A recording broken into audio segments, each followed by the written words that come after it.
And with the first overall selection in the 2023 NHL Draft, the Chicago Blackhawks are very proud to select from the Regina Pats, the Western Hockey League, Connor Bedard.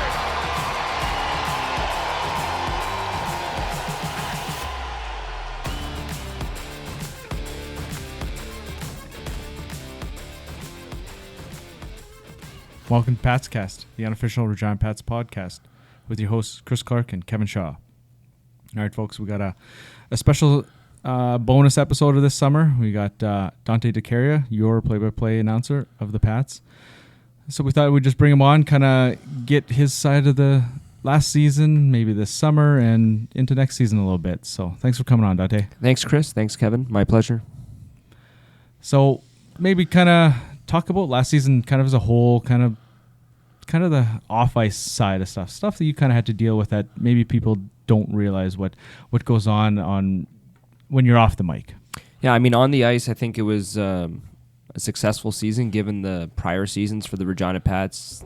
They were finishing under 500. They hadn't finished over 500 since the Memorial Cup year when they went all the way to the Memorial Cup final in 2018. So I think that's a positive. The playoff series was nothing short of exciting.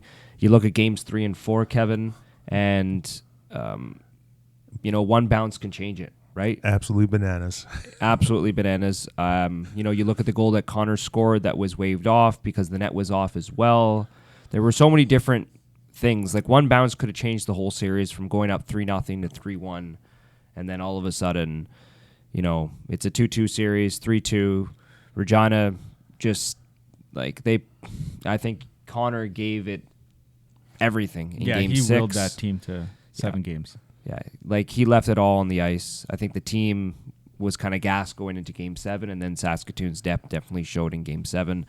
There's no question Saskatoon had the better roster. They had the better team. The Pats were obviously dealing with a couple of injuries. Borevalis didn't have an opportunity to play in the playoffs. Maybe that series goes a little bit differently if you have, a scoring right winger to play on Connor's side on the top line, because there was a little bit of line juggling. I know Tanner didn't get off to the greatest start in that series, although he was still really good defensively in that series. Very responsible player, finishing his checks, etc. Drew Sim was solid. Defensively, I thought the Pats did well. Parker Berg, I think, stepped up. So on the ice, it was definitely a really interesting season. It remains to be seen on who will be coming back next year, what the import situation will be like, who the Pats will be able to bring up front, who will be that unsung guy, that one guy that's kind of lying in the weeds that all of a sudden just turns it on. Will Borevalis have, another breakout season? I know you could say last year he broke out with 20 goals, but he definitely has to be better. Tanner Howe, can he put up 85-plus points in his draft year? He's ranked within the top 15 already in the pre-draft rankings heading into 2024 NHL draft, so that's exciting. What will the Pats get defensively? What will they get goaltending-wise with Drew Sim? And obviously, that battle between Huey and Pine, right? We'll see what the goaltending situation looks like. They have 3 qualified goaltenders heading into camp. If the Pats are able to sign Huey, which I think they will, given that they drafted him in the first round in the import draft. So that's definitely something to look forward to. So lots of question marks, but I guess to answer your first question, last year was definitely a lot of fun. I think I was talking with you guys off mic.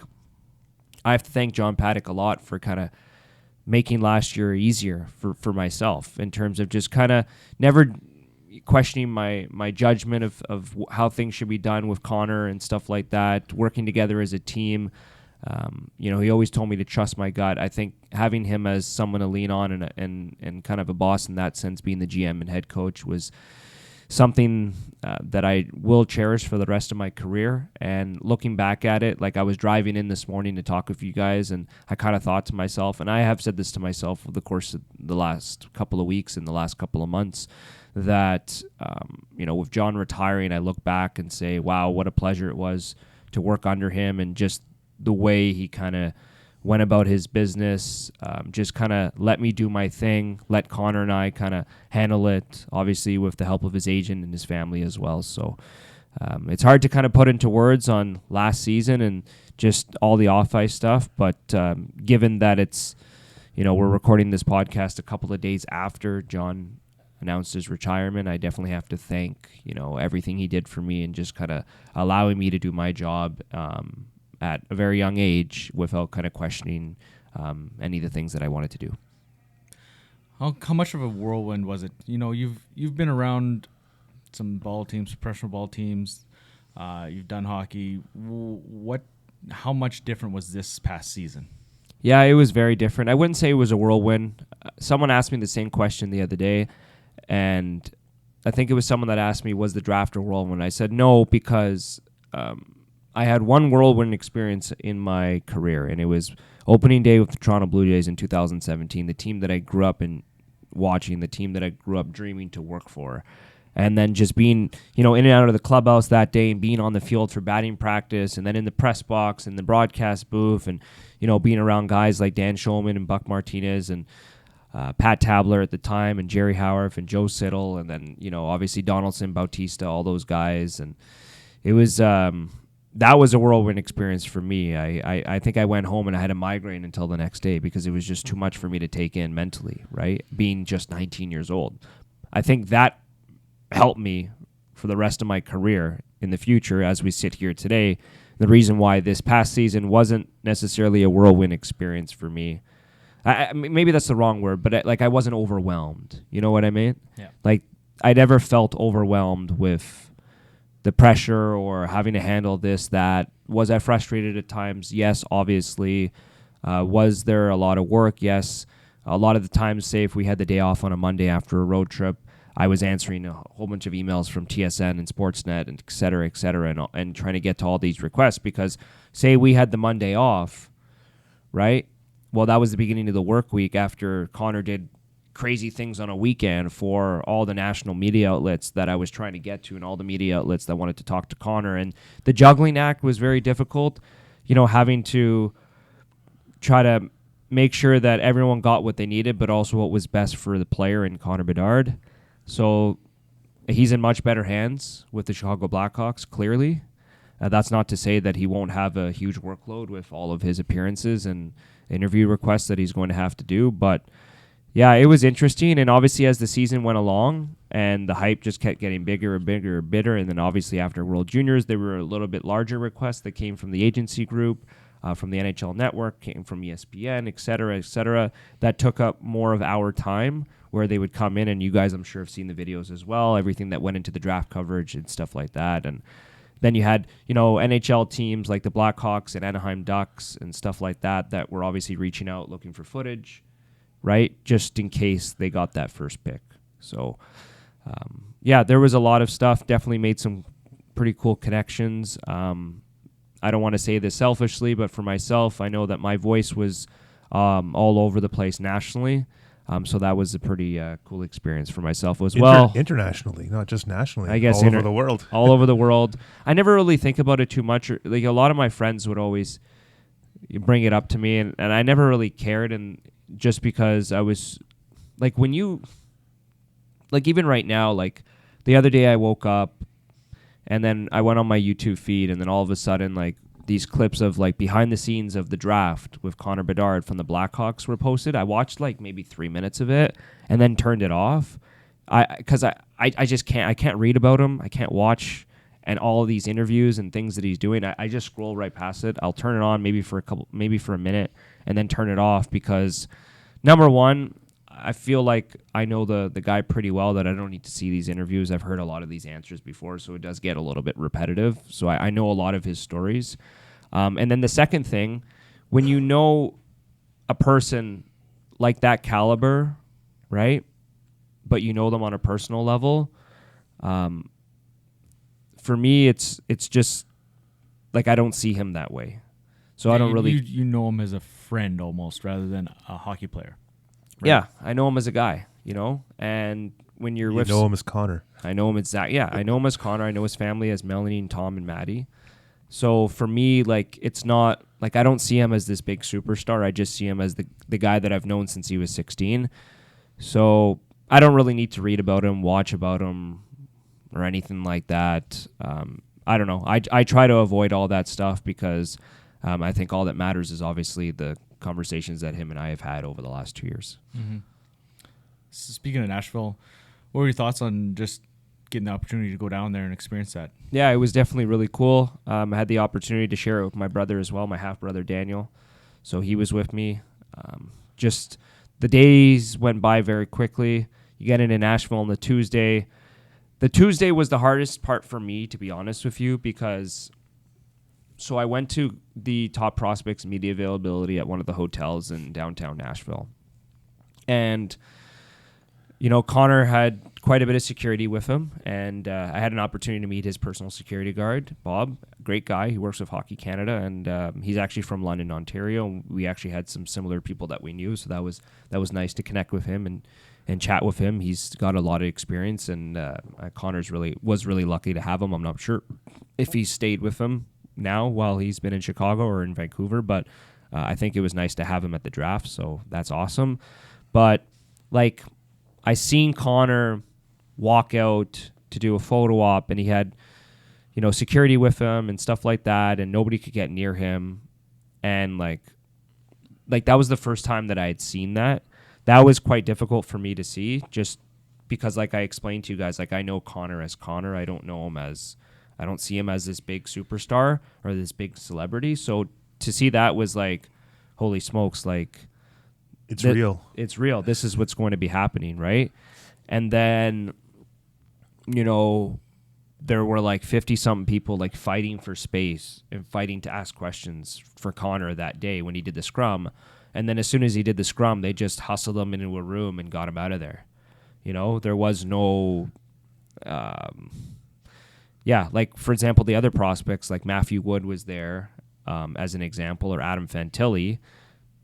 They had like no security around them. And there were people just standing around him, scrumming him, and then talking to him after the interview, just like normal, shooting the breeze, normal. Yeah. But with Connor, like, that stuff's just not possible. Mm-hmm. Like, that's just the level that he's at. And to me, it was like, holy smokes, like, wow.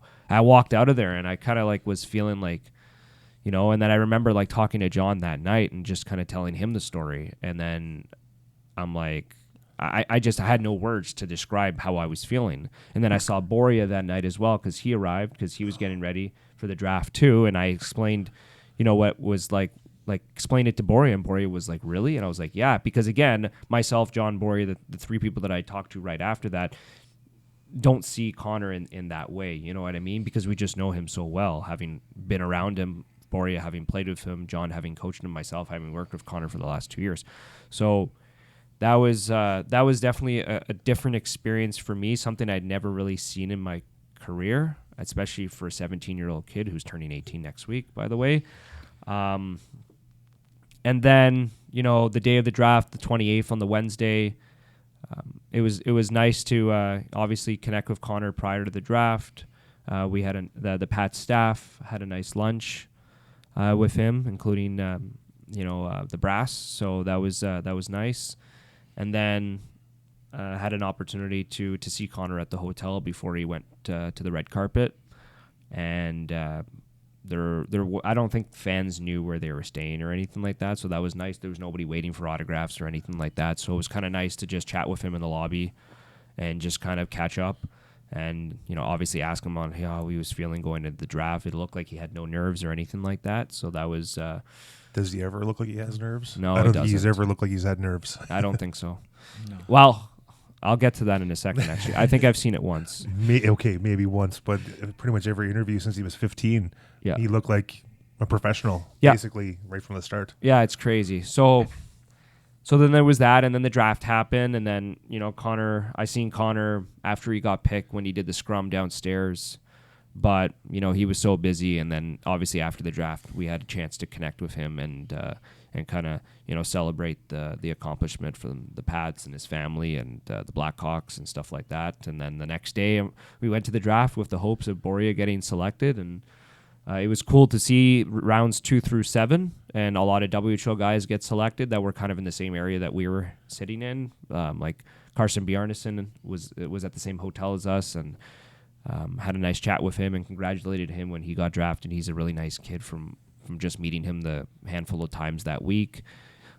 You know, it was nice to see Kaylin Lynn get selected and Andrew Crystal and all those guys. Obviously, there were a lot of WHL guys selected from rounds 2 through 7, but they were all kind of in our area. I was really sad to see Boria not get selected, but I think he's really motivated to come back this year and get drafted just like Riker did. Riker got passed over as an 18-year-old and then got drafted as a 19-year-old. So hopefully we see that with Boria. Yeah, definitely. So that was a pretty cool experience, just being at the draft, like seeing all that happening, like how much, like activity, like there wasn't any trades unfortunately this year for whatever reason, but Picks, that was the weirdest thing. Yeah, but trades and picks. But there was usually there's teams are going back and forth and but there wasn't obviously anything happened, but it was kind of cool to just see all that going on. Yeah, so I guess the way it works is there's the draft floor, where the ice would be. Yeah. And then the credentials I had only allowed me in the media bay area, and I can only go so far, so I couldn't actually go on the floor, clearly. I guess when I was sitting in the stands for rounds 2 through 7, you're watching people go around and talk and stuff like that, which is neat. But day 1 when Connor got drafted, I was downstairs underground. I couldn't see anything. Yeah. I didn't know what was going on down there. Yeah, because they go right to interviews. They do the on-camera ones. The Wi-Fi was really bad. I know Frank Cervalli tweeted it out. But no, it was nice. I had a chance to... I chatted with Frank over message before, just in booking John for an interview once. So Frank knew who I was, obviously through social media and having Connor here in Regina. So I had the chance to interact with him, which was nice. I met Darren Dreger, who's he told me he actually used to drive bus for the Brandon Wheat Kings and call their games. So I knew he called their games. I knew he drove the bus. He told me he drove the bus. Yeah, so that was neat. Doesn't surprise me. That was neat. So it was neat to talk with Darren Dreger. 2 of my actual favorite interactions that I had was with Ian Mendes. He was the host of the Drive on TSN 1200 in Ottawa when I did my high school co-op there at 16 and 17 years old. And then I saw him at the NHL draft now being 25. And it was kind of neat to talk because he was somebody that I grew up watching on Sportsnet and listening to on the radio, obviously, when he went to TSN in Ottawa. And, being an Ottawa guy and having, known him when I was a teenager, and then, us kind of interacting, 7 or 8 years later, just on how far I've come in my life, was definitely a moment that I'll remember because I was so young and he was one of the first guys that I worked under. So that was pretty cool.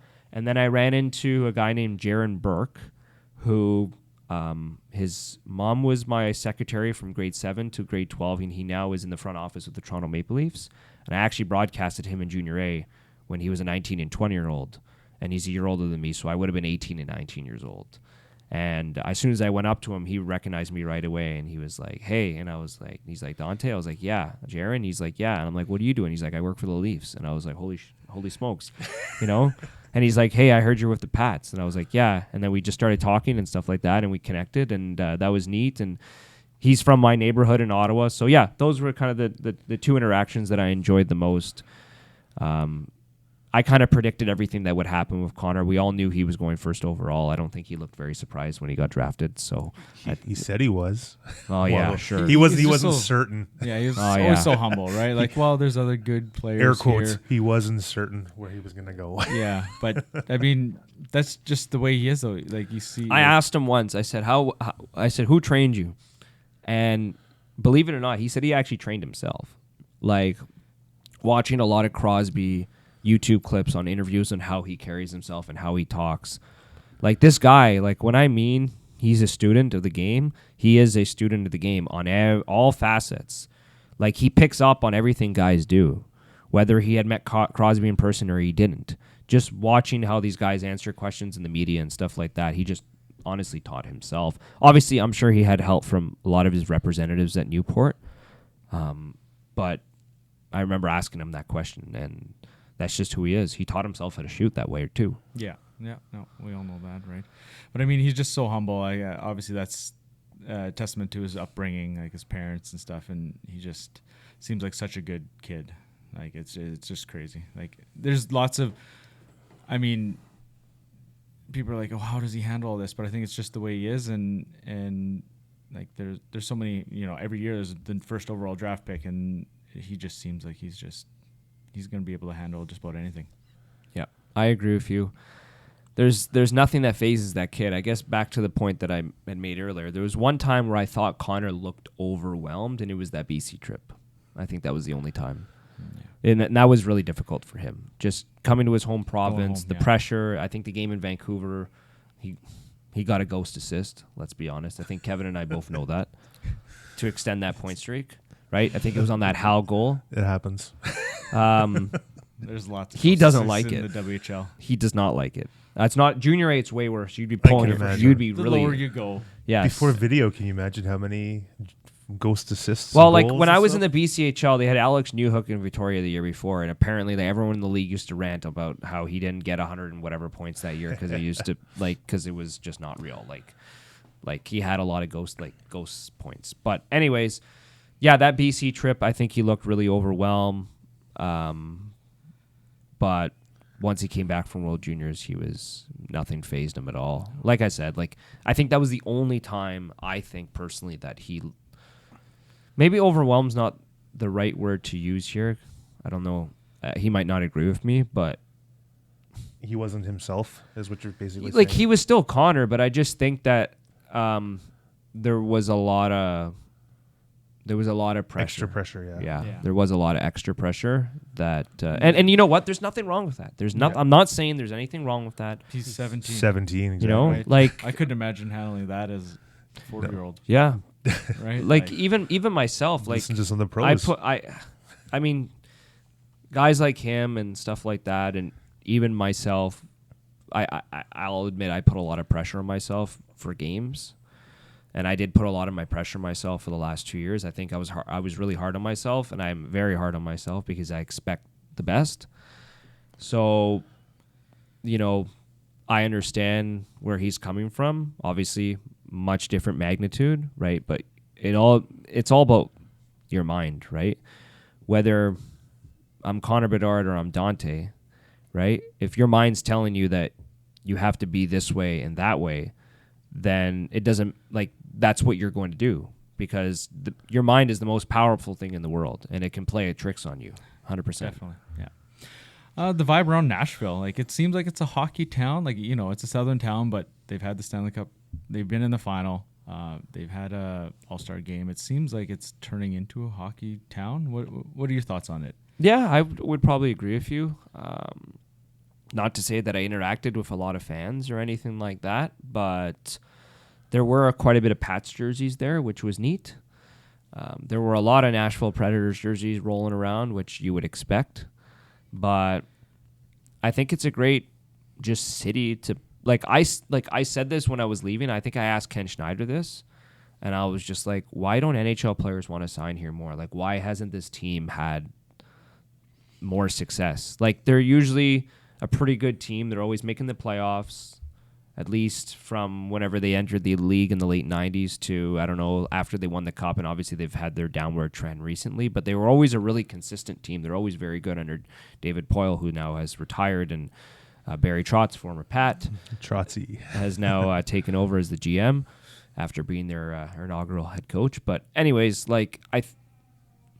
they've always been a really consistent team. But after having been in the city and seeing, what it's like there, I don't know why more NHL players don't sign there. Maybe because Nashville is fairly close to Memphis and there's a lot of crime and stuff like that, at least from being down south for a bit. I landed in Memphis and my brother was just telling me all about it because he lives an hour from there.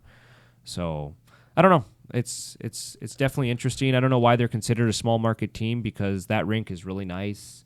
I think they have a decent fan base. I don't know why more players aren't wanting to sign in Nashville. So going forward next year, I mean, everybody's throwing out numbers for Connor, but I don't want to hear that. He's exceeded, I think, everybody's expectations every season, every tournament kind of thing. What do you think he can not do, but how do you think he will do next year? I think he'll do good. There's going to be more pressure next year. He's the face of that team. They're calling him the savior, right? This guy is supposed to come in and bring them back to the promised land. He's supposed to bring them back to the Cup. I saw some reports on Twitter that it'd be nice to have Kane and Taze back to kind of help him a little bit, but I think it's time for a new chapter. No? I agree. Yeah, well, they brought Corey Perry in, and they brought in Foligno. Right, but those are new guys. Yeah, yeah. But no, still, there's though, no one there that's been transition. there. Yeah. But that's good for him though. He's got some quality guys. Hall too, right? So he's gonna have some quality guys that have been around the league that they know how, maybe not how to win. Well, Corey Perry knows how to win. Yeah. But Foligno's been on some good teams. Exactly. So maybe they'll help him along the way. Like I don't know. Obviously, like I don't know what their cap room is, but obviously they have a lot of space. Yeah, that's what I was thinking. I don't follow the NHL too I mean, much, but they're paying Seth Jones a lot, but yeah, if they have to stay at the floor, it doesn't really matter. Yeah. So they've got room to bring in some veteran guys. It's right? interesting you mentioned that. So when I was like looking at like the 3 teams that had the best chance of getting Connor, Columbus, Anaheim, and Chicago, I was like quite interested to see if he went to Columbus, what would happen with their cap, because they didn't have a ton of cap space left, and obviously after Connor's 3 years were up, he would probably get quite a bit of money, and I don't know if they could fit Gaudreau, Laine, and him, and then the Ds that they've signed. Right, they would have to move off of some guys. It all depends on how much the cap would go up because it's going up the next couple of years. But yeah, but anyways, it's kind of nice with Chicago. Like, okay, I know they have Jones signed long term, but that's about it, right? Like, I mean, Hall's. I don't know how much Hall's making, but it doesn't really matter. I think it's 1 year. Right? I think he's 1 or 2 years. Yeah, at the most. So, anyways, it's kind of like, okay, you sign him, and then this is your big piece money wise, and then you try to build the rest of your players. Like, fine, pay him. He's your stud. Try to build the rest. Yeah, they're those guys they brought in are just guys to get them over the hump to get to the next level to get next year. Yeah, they're just stopgaps, right? Nothing wrong with the players. No, they're going to be good players. For a year or two. They're legit. Yeah, vets. I mean they might end up dealing Hall at some point. Yeah, if it might rejuvenate Hall too. If he's playing on Bedard's wing. Who knows, right? So he's got some speed. He's got some wheels. I think he will play center, but I don't know. I think it's going to be a difficult transition to play center at the next level. That's what I was wondering. Is he going to make it as a center, or is he going to have to? He will be a center because you can't tell him something like you can't say no. You can't be a center. No. There's nothing you can't tell that kid he can't do. Because you tell him he can't do something, he'll prove you wrong. Out, yeah. So good. Tell him he can't be a center, and he'll go out and work his tail off to be a center. I think it's kind of neat that the first game he's going to be playing is going to be against Sidney Crosby. That's going to be great. Man, that's awesome. Yeah. I was going to share a story, but I'll just leave it. Yeah. All right. If you want to share. As long as you don't get in trouble. No, it's nothing I would get in trouble for, but I have to like think more so that I had everything in order before I talk about it. Okay. Yes. Okay. Well, moving on. I don't want to misquote or anything like that. No. Gotcha. Moving on. Like you said, there's lots of transition for the Pats next year, not only on ice but off ice for you, and a lot of staff turnover. So what do you think? Maybe a little calmer this coming season. Maybe ease, there'll be obviously there's some new maybe procedures and stuff happening.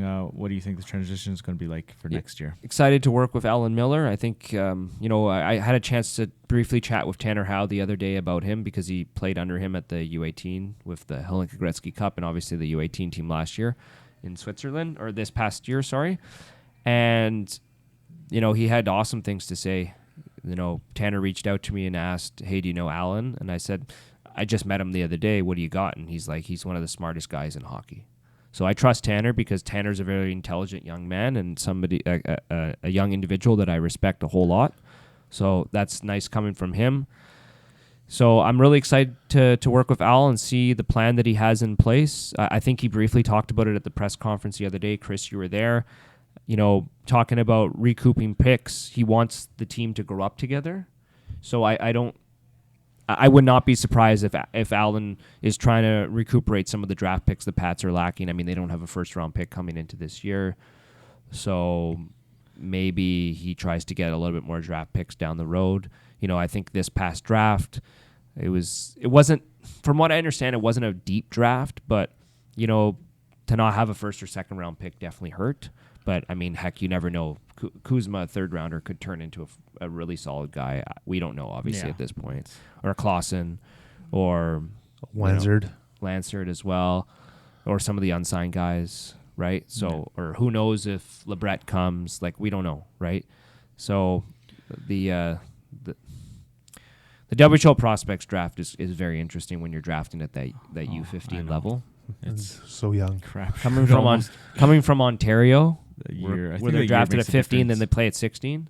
Yeah. You know what I mean? Like, you get them right away. And you can't trade to first round picks or whatever. Yeah. Yeah, that too. And they're your older. You get another year of viewing them, right? Like they're that whole year can be a huge now it's like, okay, progression. let's draft him. Now he's under our tutelage, and let's watch him as a 15-year-old, see what he does, and then it's like, okay, well, maybe not. You know, I know, right? 14 is just so young. It's like I think John talked about it at spring camp, like Cole Temple, night and day from when they had him at spring camp last year and now a year older. There's an example, right? You draft this kid 5th overall, and then he gets off to a slow start in U18, right? And then he comes to your camp, and it's like, okay, you know, he looks good, but he's not great. And then his second camp, he looks amazing. Yeah. Right? So it's interesting. But, yeah, you know, Allen is going to I think he mentioned like the 15-20 game mark is when he's going to know what he's got. It's going to take time. But I thought about this on the drive in here today as well. Like, this guy's not that far removed from the league. Like, he drafted only a couple years. Exactly. He drafted in the 2020 WHL prospects draft. And if not for COVID, he would have drafted in 2021 as well, essentially. Yeah. Right? Because of the COVID year.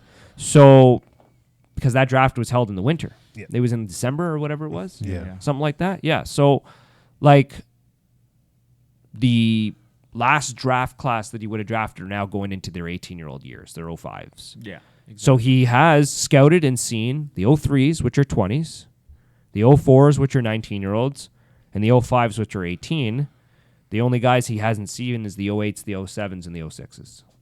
So he's not that far removed. He probably has, because he's been doing stuff for the Canada U18, so he's probably seen some of Correct, the stuff, but not. But it's like, remember what he said the other day at the press conference when he was asked that question? He said it's a big difference scouting for the national program because you're just watching the top players. Yeah.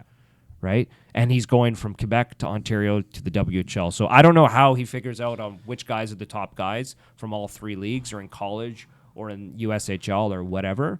Right? Yeah, like, I'm not sure how, but I'm sure it comes down to his connections within the CHL and them saying, okay, this is your group of players you got to go watch in X, Y, and Z teams and leagues. And then he goes, and when you're scouting, he's focusing in on, say, 306s in the Quebec League or 406s, and then he goes to the WHL and he goes to watch Berkeley Cadden, right, who obviously he has on the Hlinka Gretzky team. He goes and watches, you know, a Jordan Gavin as another example, right? Like, So yeah, there's two different viewings there, right? Like, whereas with a hockey team, as we know, you cannot. In hockey, it's not basketball. You can't have just 5 or 6 good players. You need to have a full team, as we saw with Seattle. Obviously, they didn't win the Memorial Cup, but they came close. Quebec was a really strong team. Kamloops was really strong. Winnipeg had 4 lines that they could roll against you. You know, 2 good goalies. Well, whatever, but 1.5 goals. 1.5 again. But no, it'll be interesting. And like you said, he still kind of knows the league, so he hasn't been gone for so long that he's out of touch per se and stuff. So I think it's probably a lot of same personnel as well around the league. He's got a connection with Moose Jaw because Ripplinger was his assistant general manager. Now he's the GM in Moose Jaw.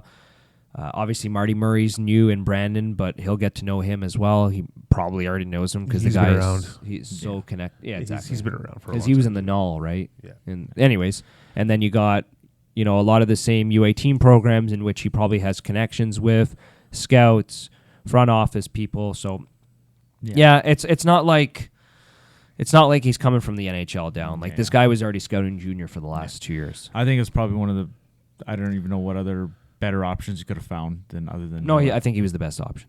Like, I think John mentioned that when his name came up that he was interested in, he automatically jumped at the top of the list on candidates that they were looking for. It makes sense.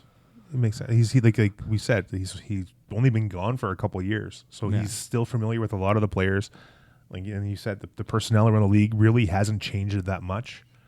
So and there's a lot of scouts that are still scouts, maybe not with the same team, but they're still scouting. So there's lots of ties. And he has European connections too, right? He knows a lot of agents, clearly, because he would have had to deal with some top agents with the World Junior teams. Yeah. Right? Sure. Yeah. So he's got the same connections with Newport, which is Connor's agency, that also has Svolzo, Suzdalev, Bedard, Howe, right? Maybe they'll add some more top players that come to the Pats. Greg Landry, Connor's agent, same agent as Tanner Howe. Great guy to deal with. Yeah. And he's got a lot of Euros too. Mm-hmm. And if people don't know that he's had really good success in the Ontario League before he came out here west. Yeah. So he's won a NHL championship with the Storm. Yeah, Gulf Storm. So he's put together some good Moose Jaw teams. They just couldn't get over the hump, but he's put Good together. with Sarnia too. I mean, to have Steven Stamkos is no slouch Yeah. For sure. as well. And then obviously really exciting news with Brad Haroff being appointed as the 43rd head coach in franchise history. This is a guy who had the opportunity to run the bench when John was battling with an illness in the 2021-22 season, and that was no easy hand that he was dealt with, just being around the team that year. Yeah. Obviously, there were, like, you guys were watching the games, but you weren't able to get as close as, say, for example, me with all the COVID restrictions and stuff like that. But, like, the one thing I want to say, that team was just so drained mentally by the end of the year, just with the COVID season and everything that was going on, and you had the Connor stuff too at 16, and then at the same time the team lacked goaltending. There's no question. That's been publicly said, and John tried to address it last year, which he did to an extent. And then Brad coming in, and you lose John, who's obviously a huge voice in that room, and somebody with a lot of experience, and then Brad and Kenny are running the bench, and Rob Montaigne was on the bench as well. So it wasn't an easy hand that Brad was dealt with, and he made the best of it. They missed the playoffs by just 2 points. And there were a lot of games that I thought Coulda, shoulda, woulda, almost. so many times. That So team should have many made the games. playoffs by at least 8 points. Yeah. It's not Should've. it's not even close. Dubinsky hitting the post in Calgary, and then keeper getting run over by Riker Evans in overtime when Sean Jagal scored at the end of the game. Like There were so many blown leads so right at the end of close, the game. yeah. Drew Sim looking in the stands, and Medicine Hat, and the puck gets shot between his legs and into the back of the net, and we were going to overtime, and then Medicine Hat won in a shootout, and Yeah. It was just- Swift Current, keeper letting in 2 goals on the first 3 shots of the game. The Pats outshot Swift Current. It was like 18-3 in the first period, and they're down 2-0. And then the rest of the game just continues, and it's just one of those games. Like, I remember, like, that year, I know the Pats were heavily outshot last year, but under Brad, they were heavily outshooting opponents, and they did limit a lot of damage. I think he's a really good coach. I know I put it out on Twitter yesterday, and as someone who truly believes in hard work, dedication, and just having that love for your craft, I think those are the exact words I would have used. I really love this opportunity for Brad, because for myself, nothing's came easy for me in my career. Like, I know that. Nothing's came easy for Brad. He had to work, and I think he said it the other day, he wanted to do this the right way when he felt that he was ready for the opportunity to be a head coach. He spent, I guess, 11 years from Pat C's and the Regina Pats as an assistant / head coach, obviously. Head coach with the Pat C's for 2 years and assistant for his first season after he retired from the American League. And then 8 seasons as an assistant coach with the Pats. He wasn't an associate coach. He didn't become an assistant coach and an assistant GM. He stayed in the exact same role consistently from 2015 onward. Yeah, you don't see that very often at all. No, and it takes a lot of dedication to do that. So I'm really quite annoyed with some of the people I've seen on Twitter that have said, oh, this is just like the Struch hiring. It's not, right? Struch had been a head coach in the league before. He's been around a lot longer. Struch is way older than Brad, and they are not the same coach at all. I've worked with both. I'm not saying Dave Struch is a bad coach. He didn't necessarily have the greatest roster to work with over the previous couple of years. So I'm not saying that I'm defending Dave, but I like him. He's been good to me. But I think Brad is a much different coach. He's a really good motivator. I know for a fact the players like him. I've had quite a few conversations with some of our players since the hiring of Brad. And even before that, I was talking with Boria Vallis at the draft, and he asked me, what are the chances that Brad gets to be a head coach? And I was like, probably pretty high. And he was like, well, I'd be really excited and happy for that. Braxton Whitehead was at the draft too, just because he lives around there. And he asked me, he's like, hey, what do you think about Brad being a head coach? And I was just like, I like it. And he's like, honestly, Dante, I'd be so motivated and so excited to come to training camp with Brad as head coach. So I know the players in that dressing room have respect for Brad. When you're in a leadership position, I think Mike Babcock said it the other day, not everyone's going to like you, but I do truly believe that 85 to 90% of the players in that dressing room love Brad. And it doesn't matter who you have. Exactly. You can ask Logan Nyhoff. You can ask Riker Evans as two guys that were late picks, late bloomers, right? That leaned a lot on Brad's mentorship during their time here in Regina that helped Logan move on to pro hockey and Riker become now essentially Seattle's top defensive prospect, or one of their top. Like I think he's ahead of Shane Wright at this point, right? Like Shane Wright hasn't done anything, and Riker Evans was a stud last year in the American League, and Wright didn't do anything in the American League. So I think that's obviously a credit to Riker, but you know, when Riker came in, he was 5'6" or whatever he was, and even he grew. He literally grew into a star. Yeah, he was a star. And, you know, Brad worked with him a lot. They worked a lot on a lot of different things. Obviously, you can't teach the intelligence that Riker has, but, you know, obviously there were a lot of things to his game that he had to work on, and Brad helped with that. But, again, like back to my point, Brad believes in the work ethic and determination. And, you know, I tell my kids at baseball, I coach a baseball team, right? And I tell my kids all the time, not all of them listen, right? Unfortunately, at 11 and 12 years old, and they don't understand it. I hope they realize one day. But I tell them all the time, like, if you want something, you can do it. No one's stopping you. The only thing that's stopping you is between your two ears, right?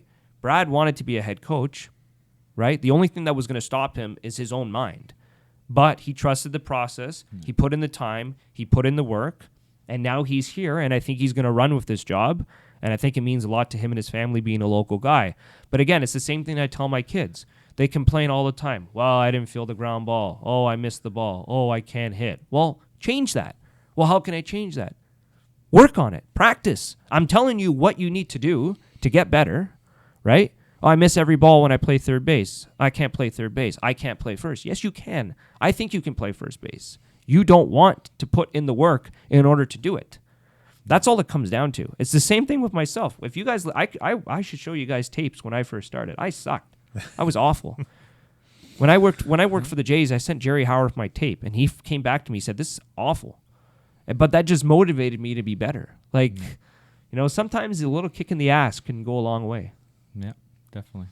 That's just the way I believe. So all those people on Twitter going off about Brad saying it's the same as Stroot and the yada yada, you know, not even close. Not even close. I don't think it's so much about Brad specifically. I think it's more of like the splash of a new head coach. I think that's a lot of the But here's the thing. Why do they need to bring in a new guy when this guy knows the team, he knows the organization, he's built relationship with all these players? Wouldn't the players be more comfortable with clearly someone that they really like and respect? I totally get the continuity. I'm all for Brad. I hope he does really well, but the team is going to be totally different. Mm-hmm. It's going to be a totally different look. So hopefully he doesn't. Hopefully he's able to make the team, or I don't know, get the best out of the team to prove people wrong. Okay, so say you know what I'm saying? So say if this team needs to retool per se, looking at the roster, right? You have Temple coming in, maybe Allman comes in, maybe Smith comes in. Again, I'm not putting pressure on 07s to carry the team, right? But that's your future as an example, right? I think Brad's the perfect coach to mentor these young players, to have these young high-end guys come in and hit and kind of play under his wing. You know, I think he's really good with young players. That's the most what I'm excited about the most is bringing in guys fresh that have that per se new voice, right? Like a Temple, to where he can play and work under Brad, and they can progress together and grow together as he grows as a coach and he grows as a player. I'm excited about that. Like being around Brad, and you can ask Ken Schneider this as well, or anybody that's been around him. He is very smart technically. Like, I'm not the smartest guy with hockey in terms of the systems and stuff like that, nor should I be. That's not my job, right? My job is to tell the story on the ice, right? Brad's job is to draw up the X's and O's, which he does an outstanding job at, right? I would go in there and ask, like, can you explain this play to me? And he would, like, explain it to me, and I'm like, and I'd walk out of there saying, I understand. And I'm not a player. You know what I mean? So if he can explain something to me, then I'm pretty sure he can explain, you know, that to the team. That might be a really bad example. But I'm just saying, I've asked him about different technicalities and stuff like that. And one time, I think it was on the road, I asked him about, like, you know, how do you do it? Like, what's the key to being a coach? And he said, like, the most important thing is trying to get 22 to 23 guys to buy in. And if everyone buys in, then you should have success. And, like he said yesterday in the press conference, or Al said it, the days of throwing the Gatorade machine or whatever, or kicking garbage cans and stuff are far over. And Brad Haroff is not one of those guys, that's for sure. Yeah. So, again, really excited about this. And Yeah, I think he's going to do a great job. Again, I think all three of us know, you can't replace Connor Bedard. The roster is what it is. And I'm excited to see some individuals step up this upcoming year. Yeah, I think that's what we're looking for. Yeah, Need some exactly. guys to step up. Well, losing Connor, losing Stan. Yeah. Those are Probably, huge. possibly Suzdalev. Maybe. That's going to be huge. They're not going to be able to replace that, so they're going to have to try to figure There's out 71 goals, 40 goals, and 78 points. 78 points on the D. Yeah, that's tough. Real tough. That And is losing, tough. Losing two more defense, so losing 3 of your top 4 defensemen basically Mm-hmm. is going to hurt really bad. Yeah. Hey, So- I do want to say this. I saw Sam Maremba yesterday, and that guy looks real strong. Good. And He's a guy that needs to Get consistency. so consistency. yeah, I just I asked him last night if he could just come talk to my kids, the team, because I'm trying to get through to these kids, trying to motivate them, just like Brad does like he tries to do with the Pats. But I'm trying to motivate these kids heading into our last weekend of the year, which is provincials next weekend. And so I asked Sam to come out and just to explain, what it takes to be an athlete and what it takes to get good at something. And a lot of what Sam was saying was he's in the gym and skating 2 to 3 times a day, man. So hearing that makes me think like this guy wants to be great. I think he's going to come in with a chip on his shoulder as an 18-year-old. I'm excited to see. Right? He does. So- Like we all know he can do it. Look what he Yeah. did. You're not 7th overall for nothing. Exactly. And he's got the size. Clearly he can skate. Yep. Right? It's just about all putting it together. Get it Exactly. together. Right? And, as a 16-year-old, he didn't have the ice time in Seattle, so that Yeah. maybe would have stinted a little bit of his development. And last year was the first time where he had a top 9 role. He was a third or first line guy. Yeah, and coming home, maybe there's a little added pressure there. So he was dealing with that last year, and maybe this year he can not And tune Tristan? it out, but he can. He's settled in back home here now, and he can, worry about the on ice stuff and get on that. So, Yeah. what else you got, Kevin? Anything else? I think we've pretty much covered all of it. I think. Yeah, that was good. So I think I'm good, yeah. Actually, Yeah. one more thing. Last year, when the second half of the season started, well, actually, the whole BC trip and then the second half of the season, when pretty much every road game was almost a sellout. What was it like calling games on the road? What was your favorite rink to call when it was packed or almost packed? Like Calgary, when there was like 17,000. Lethbridge. Lethbridge. Yeah. and Calgary, I'll tell you could drop a pin. That place was silent in Calgary. Until the Pats scored, and then you could hear the crowd sounded like it was a home crowd. Correct. But I think when Braxton Whitehead scored that tying goal, nobody said anything. But I think I asked a scout who was sitting in the stands, one of our scouts, and I asked him just about the atmosphere, and he was like, people were like turning to each other like, I don't even know any of these players. I'm just here to watch number 98. Like that's the. I've said this a few times. When we went on the road, there were people coming that weren't junior hockey fans. They were coming just to watch Connor, and then they'll never come to another game. So that's why I felt the crowds weren't crazy, like, say, when the opposition scored. Yeah. You know what I mean? Lethbridge it was, though. Yeah. Lethbridge and Red Deer were the 2 best atmospheres in the league Yeah. when they're full. Yeah, And then there's that's Regina, too. But even talking to Saskatoon was fun as well. even talking to other people here in Regina that were in the crowd sitting and obviously they watched some hockey and they said other people, obviously just came to watch him, right? And Well, it is what it is, it's- right? There were certain media people even that would be typing on their computer, and then they'd let me know when Bedard's out there, and I'm like, oh, he's out there. Stop, and they'd stop typing. A certain media person that I will not name. Van Stone, where are you? Long gone. Come on, Van Stone. Yeah, I'm really hoping those fans come back to see the Pats because the team's going to need their support. It's always nice to have a packed building, and Yeah. I think us as a staff is going to try to put forth the best game day experience possible for them, and the coaches and the management staff is going to do their best to put the best product on the ice to come watch. But the Brandt Center it's a fun rink to call games in. It's a fun rink to watch, like I'm not going to lie. Like I remember being in high school and when Erie came to town, we would all talk at school like, hey, let's go watch McDavid play against the 67s. And, that was something that would happen. And then later on, Lafreniere, when he would come and play Gatineau, it's just over the bridge, right? It's not very far in Ottawa. So people would go want to watch him play as well. But I remember going to 67s games and it never really interested me. Like it did interest me on who the prospects were on the other teams and who the prospects were on the 67s. But like I wasn't just going to see one guy, Like I remember watching Niagara, and was it Niagara? It was Niagara and Ottawa in the playoffs, and Mark Byzantine scored a goal as a goalie. I'll never forget that. So those are kind of the moments. Like I think I was talking to Gord Pritchard the other day saying that, if I never was brought to my first ever hockey game in 2007 and watched the Ottawa 67s when Logan Couture was playing for them, and then got to get autographs, and after the game at Autograph Alley at the Civic Center back then in Ottawa, I wouldn't be sitting with you guys today. I wouldn't have said to myself like, hey, I think I want to sit up there. I think I want to sit there and talk on the mic. And I was 9. So I made the decision then. Yeah. No, that's awesome. Yeah. So, all right, if that's all. That's all. Thank you very much for your time. Thank you, Appreciate sir. it. Yeah, thanks, Dante. You got it, guys. Appreciate it.